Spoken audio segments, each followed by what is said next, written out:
சிறுமுகைக்கு பார்த்தீங்கன்னா தண்ணி லோடு வந்தோம். வந்துட்டு பார்த்தீங்கன்னா தண்ணியில் ரொப்பிட்டு ரிட்டர்ன் நம்ம போயிட்டு இருக்கும்போது மேட்டுப்பாளையத்தில் வந்து ஒருத்தர் கம்பிங்க கொஞ்சம் இருக்குது, கோத்தகிரி போட்டு போகலாமா அப்படின்னு கேட்டார். பார்த்தீங்கன்னா தெரியும், ஏற்கனவே சீட்டில் ஏற்றியாச்சு அவரு தான் தண்ணிக்கு மேலேயே. அதுக்கப்புறம் ஆங்கிள் போட்டு கட்டுறதுக்கு நம்மகிட்ட கம்பி இல்லைன்னு சொன்னோன்னா அவரே பார்த்தீங்கன்னா ஒரு கம்பி ஒன்று வாங்கி கொடுத்தாரு. வாங்கி பார்த்தீங்கன்னா நம்ம ஃப்ரெண்ட்ஸ் 2 பேர் கட்டிட்டு இருக்காங்க பின்னாடி. பார்த்தீங்கன்னா அந்த கம்பியை வந்து கட்டியாச்சு பின்னாடி ப்ளைனாக. ஏன்னா நம்ம வண்டி பாடி கட்டும் போது நம்ம அது எக்ஸ்ட்ரா போடல, அதனால் பார்த்தீங்கன்னா இவரே வாங்கி கொடுத்தாரு. சரி நான் வாங்கி தரேன் நீங்கள் வாங்கன்னு சொல்லிட்டு வாங்கணுன்னு பார்த்தீங்கன்னா அந்த கம்பி வச்சு கட்டியாச்சு. அதுக்கப்புறம் பார்த்தீங்கன்னா மேலே பைப்பெலாம் இது கம்பி ஏற்றிட்டு இருக்காங்க. பார்த்தீங்கன்னா தெரியும், எல்லாம் 20 அடி கம்பிங்க. அடியில் பார்த்தீங்கன்னா தண்ணி லோடு, அதுக்கு மேலே பார்த்தீங்கன்னா ஷீட் போட்டிருக்கேன் தண்ணிக்கு மேலேயே. அதுக்கப்புறம் பார்த்தீங்கன்னா கம்பியெலாம் ஏற்றி ஃபுல்லாக பக்காவாக கட்டியாச்சு. இந்த லோடை போட்டு தான் இன்றைக்கி பார்த்தீங்கன்னா நான் மேலே ஏற போகிறேன். பின்னாடி கட்டுறதுக்கு ரெட் கலர் துணி இல்லை, அதனால் பார்த்தீங்கன்னா எல்லோ கலரில் டேக் இருந்துச்சு, அதை எடுத்து கட்டியாச்சு. ஓரளவு ரிஃப்ளெக்டர் டேக் மாதிரி அது தெரிஞ்சனால கட்டிட்டேன். இல்லாட்டி பார்த்தீங்கன்னா கண்டிப்பாக ஒரு ரெட் கலர் டவல் வாங்கி கட்டிட்டு போகலான்னு பார்த்தேன். பார்த்தீங்கன்னா நம்ம லோடெலாம் ஏற்றி நம்ம கிளம்பி மேலே போயிட்டுருக்கோம். இந்த லோடு தான் போட்டு நம்ம மேலே ஏறிட்டுருக்கோம். டைம் பார்த்தீங்கன்னா நைட்டு ஒரு 8 மணி இருக்கும். நம்ம லோடு என்னன்னு பார்த்துருப்பீங்க. நம்ம பார்த்தீங்கன்னா வாட்டர் கேனு, அதுக்கப்புறம் கொஞ்சம் ஷீட்ஸு, ஸ்டீல் ஷீட்ஸு, அதுக்கப்புறம் பார்த்தீங்கன்னா ஆங்கிள் போட்டு வந்துருக்கோம். நம்ம வீடியோவில் காட்டியிருப்பேன். பார்த்தீங்கன்னா டைம் ஒரு 8 மணி ஆச்சு. நம்ம ஹில்ஸ் மேலே ஏறிட்டு இருக்கோம். திடீர்னு பார்த்தீங்கன்னா நம்ம வண்டியில் வந்து கியர் வந்து பயங்கர டைட் ஆகிடுச்சு, கியரே விழுக மாட்டேங்குது. அதனால் பார்த்தீங்கன்னா கீழே மேலே வரைக்கும் ஒரே செகண்ட் கியர்லேயே தான் வரேன், ஆனால் தேர்டில் ஏறுது. ஆனால் தேர்ட் கியர் விழுக மாட்டேங்குது, ரொம்ப டைட்டாக இருக்குது. கியர் பார்த்தீங்கன்னா போட்டு போட்டு கையே வலிக்குது. இருங்க நான் உங்களுக்கு மேலே வந்து நான் கியர் போட்டு காட்டுறேன். பார்த்தீங்கன்னா இந்த இடம் செம்ம வலி, ஏன் தெரியல சரியான கை வலி ஆயிடுச்சு. கியர் போட்டு போட்டு அந்தளவுக்கு கியர் டைட் ஆயிடுச்சு. திடீர்னு என்னாச்சுன்னு சொன்னால் நல்லா தான் கீழே போகும்போது நல்லா தான் இருந்துச்சு வண்டி. திடீர்னு மேலே வரும்போது பார்த்தா திடீர்னு மக்கர் பண்ணுது. நான் மேலே போய் உங்களுக்கு கியர் மாற்றி காட்டுறேன், அப்புறம் உங்களுக்கு தெரியும் என்னென்ன என்ன ஆயிடுச்சு.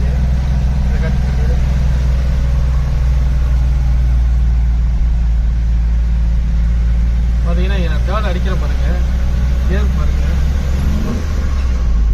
தெரியுதுங்களா, சரியான டைட்டு. கியர் விழுகிறதே இல்லை, அந்த அளவு டைட்டாக இருக்குது. என்ன கம்ப்ளைண்ட் ஆச்சுன்னு தெரியல. நாளைக்கு பார்த்தீங்கன்னா நம்ம மைசூர் லோடு வேறு போகணும். என்ன பண்ணுறது எனக்கு ஒன்றுமே புரியலை. நைட்டாக பெட்டி எடுத்து நான் மைசூர் போவேன் இருந்துதான். இன்றைக்கி பார்த்தீங்கன்னா வண்டி இந்த மாதிரி கம்ப்ளைண்ட் ஆனதுக்கப்புறம் வேறு வண்டி தான் கேட்டிருக்கேன். சரி வண்டி கொடுங்க நாளைக்கு மைசூர் போகிறதுக்குன்ற மாதிரி கேட்டிருக்கேன். போயிட்டு மேலே என்ன ஆகுதுன்னு பார்க்கலாம். நம்ம லோடு இறக்கிட்டு நம்ம போட்டி பார்க்கலாம் வண்டியை. கண்டிப்பாக அந்த வண்டியில் போக முடியாது மைசூருக்கு. நம்ம வேறு ஏதாவது வண்டி ஏதாவது அரேஞ்ச் ஆனிச்சுன்னா உங்களை காட்டுறேன் இந்த வண்டி தான் நான் மைசூர் போக போகிறேன்ட்டு. ஸோ என்ன பண்ணுறதுன்னு தெரியல. இன்றைக்கி டேட் பார்த்தீங்கன்னா ஆகஸ்ட் 4ஆம் தேதி. டைம் பார்த்தீங்கன்னா கரெக்டாக ஒரு காலைல 5:30 மணி ஆயிடுச்சு.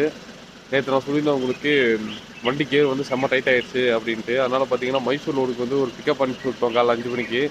இப்போ பார்த்தீங்கன்னா 5:30 மணி ஆயிடுச்சு. இப்போ நான் கோயம்புத்தூருக்கு வண்டி சர்வீஸோடு தான் போகிறேன். போய் பார்க்கலாம் வண்டி வந்து என்னென்ன கம்ப்ளைண்ட் ஆகிருக்குன்ட்டு. பார்த்துட்டு உங்களுக்கு வீடியோவில் வந்து அப்டேட் பண்ணிட்டே இருக்கேன். பார்த்தீங்கன்னா மேட்டுப்பாளையம் பக்கம் போயிட்டுருக்கோம். பார்த்தீங்கன்னா இந்த இடம் பேர் வந்து கொட்டக்கம்பை அப்படின்ற இடத்து பக்கம் வந்துட்டோம். இன்னும் மேட்டுப்பாளையம் பார்த்தீங்கன்னா இங்கேருந்து ஒரு அரை மணி நேரத்தில் போயிடலாம். டைம் இப்போ எவ்வளோ இருக்குன்னு பார்த்தீங்கன்னா டைம் ஒரு 6:15 ஆயிடுச்சு. பார்த்தீங்கன்னா ஏன் இவ்வளோ நேரம்னு பார்த்தீங்கன்னா போயிட்டு நம்ம ஃப்ரெண்டை வந்து பிக்கப் பண்ணிட்டு வந்தோம் அவர் ஊரில் போயிட்டு. அதனால தான் தேடிங்க பார்த்தீங்கன்னா இவர் தான் ஓட்டி கொடுக்குறேன் அப்படின்னாரு. ஏன்னு பார்த்தீங்கன்னா ஏற்கனவே நமக்கு வந்து ரிஸ்ட் வந்து உடஞ்சிருக்கனால வந்து சரியான வழி இந்த இடம். கியரை மாற்றி வண்டி ஓட்டவே போகலாம். நம்ம இவரை கூப்பிட்டு வந்தோம். பார்த்தீங்கன்னா தெரியும் கியரை வந்து எவ்வளோ டைட்டாக பல்ல கடிச்சிட்டு போடுறாரு, அவ்வளோ டைட்டாக இருக்குது கியரு. பார்த்தீங்கன்னா தெரிஞ்சிருக்கும், மூவ் பண்ணும்போது செகண்ட் கியர் அடிக்கும் போது நம்ம தலைவர் 2 கையில் கியர் பிடிச்சி போட்டிருப்பாரு. அந்தளவுக்கு கியர் டைட்டாக இருக்குது. நம்ம மேட்டுப்பாளையம் டு ஷோரூம் எப்படி போகிறோன்னு பார்த்தீங்கன்னா நம்ம ரெகுலர் வழியில் போகாமல் சரணபத்தி வழியில் போகிறேன், கோயில்பாளையம் வழியில். இந்த வழியில் தான் டிராஃபிக் கொஞ்சம் கம்மியாக இருக்கும். அந்த வழியாக வந்து கியர் அடிக்கடி மாற்றி ஓட்டும்போது கையில் வழி வந்துடும். அது இல்லாமல் ஷோரூம் பக்கம்னால இந்த வழியாக நம்ம போயிட்டுருக்கோம். ஸ்லோ பண்ணி நம்ம கியர் மாற்றும்போது செகண்ட் கியர் தான் ரொம்ப டைட்டாக இருக்குது. ஃபஸ்ட் கியர் உழவு ஃப்ரீயாக உழுகுது, செகண்ட் கியர் சரியான டைட்டு, தேர்டு செம்ம டைட்டு, ஃபோர்த்து பார்த்தீங்கன்னா ஃப்ரீயாக உழுகுது, ஃபிஃப்த்தும் ஃப்ரீயாக உழுகுது. நம்ம தலைவரனால ஸ்பீட் பிரேக்கர் வரும்போது தான் ஸ்லோ பண்ணி செகண்டில் ஏற்றும் போது 2 கீழே தான் கியரை மாற்றி போட்டு வந்தார். எனக்கு ஏற்கனவே இந்த ரிஸ்ட் உடஞ்சிருக்கனால எனக்கு கை செம்ம வலி கியரை மாற்றி.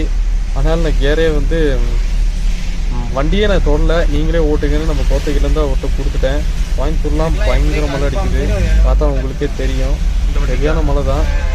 எல்லோரும் காலேஜ் ஸ்டூடெண்ட்ஸ் எல்லோரும் பார்த்தீங்கன்னா மரத்துக்கடையில் நின்றுருக்காங்க. இதை பார்க்கும்போது ஒரு ஞாபகம் வருது. நம்ம ஒரு டைம் காலேஜ் படிக்கும்போது பைக்கில் போய் தான் மாடு மாதிரி நனைஞ்சிட்டு போவேன். எதையுமே கண்டுக்க மாட்டேன். காலேஜ் போகும்போது பார்த்தீங்கன்னா ஃபர்ஸ்ட் தான் ஈரமாக இருப்பேன். திருப்பி சரி எது காலேஜ் போகணும் அப்படின்னு சொல்லி நான் ரிட்டர்ன் வீட்டுக்கே வந்துடுவேன். அந்த மாதிரி பண்ணிட்டுருந்தேன். வீட்டுக்குன்னா அங்கே ரூம் எடுத்தாங்க அந்த மாதிரி ஜாலி பண்ணது அர்த்தம் ஞாபகம் வருது. இப்போ ஷோரூம் பக்கம் வந்தாச்சு. நம்ம எந்த ஷோரூம் போக போகிறோம்னு பார்த்தீங்கன்னா சரவணம்பட்டியில் சந்தோஷ் ஆட்டோமொபைல்ஸ், சந்தோஷ் அசோக் லேண்ட் டீலர்ஷிப் அந்த கம்பெனிக்கு தான் போகிறோம். கிட்ட போயிட்டோம். நாங்கள் போயிட்டு என்னென்ன ஆகுது என்னென்ன பண்ணுறேன்னு சொல்கிறேன். ஏன்னா நம்ம உள்ளே வந்து வீடியோ எடுக்க நம்ம அலோவ் பண்ண மாட்டாங்க. அதனால் என்ன ஆகுது நான் வாயில் தான் சொல்ல முடியும். இது என்ன ஆகுது நான் சொல்கிறேன். பார்த்தீங்கன்னா இங்கே தான் இருக்குது. இங்கே ஒரு ரைட் எடுத்தால் சந்தோஷ் ஆட்டோமொபைல்ஸ்க்கு போயிடலாம். நான் ஏற்கனவே அவங்களுக்கு சொல்லிட்டேன் இந்த மாதிரி வந்துருங்கன்ட்டு. இப்போ டைம் பார்த்தீங்கன்னா காலையில் 8 மணி ஆச்சு. ஆனால் 9 மணிக்கு தான் அவங்க வருவாங்களாம். வந்ததுக்கப்புறம் என்னென்ன ரெடி பண்ணணுன்றதை நான் உங்களுக்கு வீடியோவில் சொல்கிறேன். இந்த கியர் கேபிள் தான் இப்போ நம்ம மாற்ற போகிறோம். இந்த கேபிள் தான் போயிடுச்சுன்னு சொன்னாங்க. இது பாருங்கள், நான் காட்டுறேன் உங்களுக்கு. இதுதான் வந்து செலக்ட் கேபிள் பாருங்கள். இது வந்து ஃபங்க்ஷன் ஆகுது. ஆனால் ஓரளவு டைட் ஆகிருச்சு. இதுதான் வந்து ஷிஃப்ட் கியரை மாற்றுறது. இது பாருங்கள், மூவே ஆக மாட்டேங்குது. ஆனால் இந்த கேபிள் பாருங்கள் மூவ் ஆகும். இது வந்து ஃப்ரீயாக இருந்தால் தான் கியர் மாறுமாம்மா. இது டைட்டான கியர் மாறாதான். இது எதனால் இருக்குதுன்னு பார்த்தீங்கன்னா, மழையெல்லாம் நம்ம ஓட்டும் போது ஃபுல்லாக டஸ்ட்டு வந்து இது கேபிளுக்குள்ளே ஏறுமாம்மா. ஏறுறதுனால போயிடுச்சு. கரெக்டாக பார்த்தீங்கன்னா 65,000 போயிடுச்சு. ஆனால் கியர் செம்ம டைட்டாக இருக்குதுன்னு நான் உங்கள்கிட்ட ஏற்கனவே கம்ப்ளைண்ட் இருந்துச்சுன்னு சொன்னேன். பார்த்தீங்கன்னா அந்த கேபிளை நம்ம மாற்றியாச்சு. இந்த கேபிள் தான் போனது. இப்போ நான் உங்களுக்கு கியர் போட்டு காட்டுறேன். வண்டியில் எவ்வளோ ஃப்ரீயாக இருக்குது கியரு அப்படின்றத.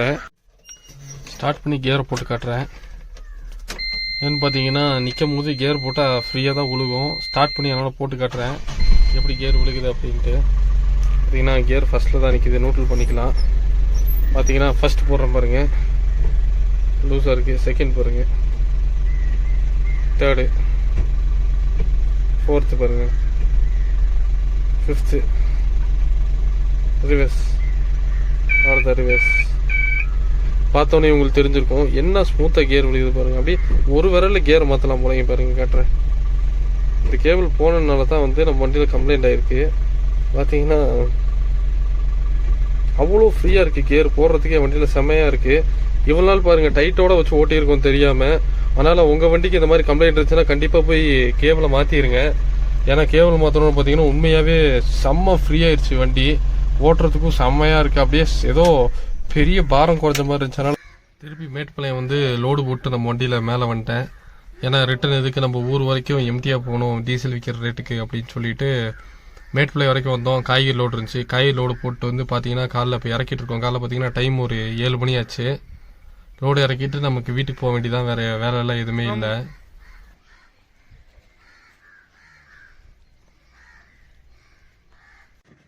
உங்கள் வண்டியிலேயே இந்த மாதிரி கேபிள் ஒரு வேளை டைட்டாக இருந்தாலும் கிளச்சி டைட்டாக இருந்தாலும் கண்டிப்பாக நீங்கள் மாற்றிட்டு ஓட்டுங்க. ஏன்னா இப்போ அந்த கியரை மாற்றினதுக்கப்புறம் பாருங்கள் கியர் வந்து அப்படியே பக்கா ஃப்ரீயாக விழுகுது. உண்மையாக இவ்வளோ நாள் இப்படி கஷ்டப்பட்டு ஓட்டிட்டேமாடா இவ்வளோ ஃப்ரீயாக ஓட்டுறதுக்கு விட்டுட்டு அப்படின்னு சொல்லி செம்ம ஃபீல் ஆயிடுச்சு.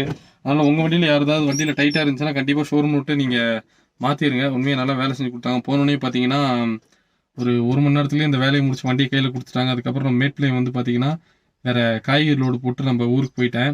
அதனால் வந்து நீங்களும் உங்கள் வண்டியில் டைட்டாக இருந்துச்சுன்னா கண்டிப்பாக ஷோரூம் ரெஃபர் பண்ணி மாற்றிடுங்க. ஓகே ஃப்ரெண்ட்ஸ், இதுவும் நம்ம இந்த வீடியோ முடிச்சுட்டு போகிறோம். உங்களை அடுத்த ஒரு இன்ட்ரெஸ்டிங்கான வீடியோவில் ஒரு இன்ட்ரெஸ்டிங்கான டாப்பிக்கில் உங்களை வந்து பார்க்குற வரைக்கும் உங்கள்கிட்ட டாட்டா பை பை சொல்லிக்கிறது உங்கள் ஹரி. ஓகே ஃப்ரெண்ட்ஸ், பாய்.